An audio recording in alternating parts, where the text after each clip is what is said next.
Hello and welcome to KLM Institute. Today's big story is about India joining Russia and Belarus in one of the largest war games of the year, the Zapad 2025 military drills. This participation has caught global attention, not only because of the scale of the exercises but also because of the tense geopolitical environment in which they are taking place. The Zapad 2025 drills brought together almost 100,000 troops, supported by nuclear-capable bombers, hypersonic missiles, warships, submarines, and heavy artillery.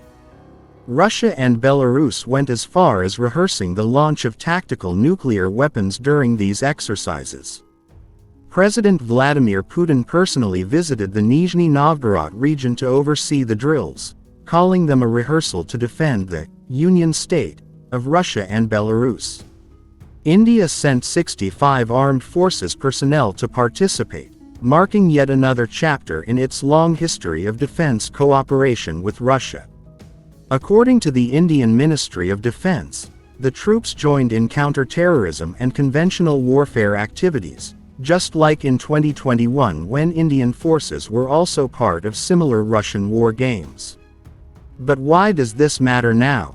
The timing is critical. India's ties with the United States are currently strained after the Trump administration imposed a steep 50% tariff on Indian imports.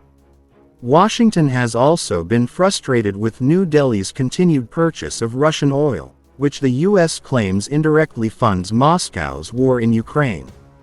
So, India's decision to participate in these Russian-led drills is being closely watched worldwide.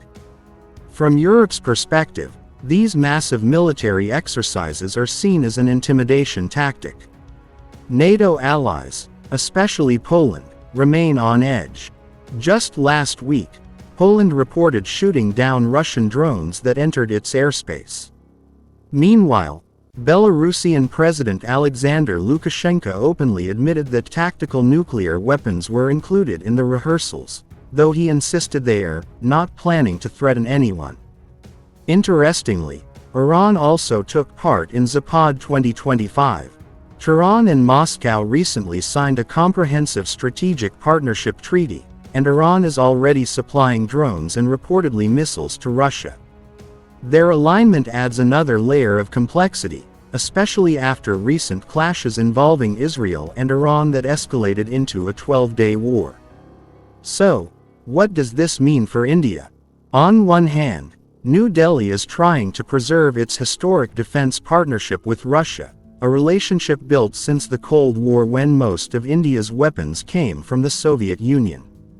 On the other hand, India has spent the last 2 decades strengthening ties with the United States.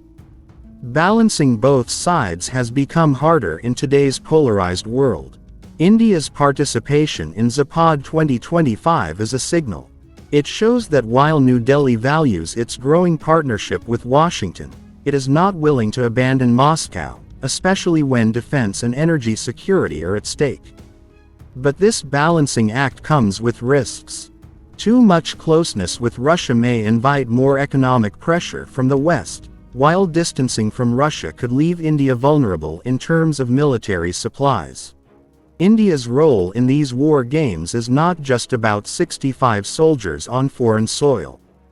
It is about strategy, global perception, and the delicate balancing of friendships in a world that is once again dividing into blocs. The drills have shown that Russia is willing to use nuclear rehearsals as a show of strength, while India is quietly reminding the world that it will chart its own independent path, no matter how difficult that balance may be.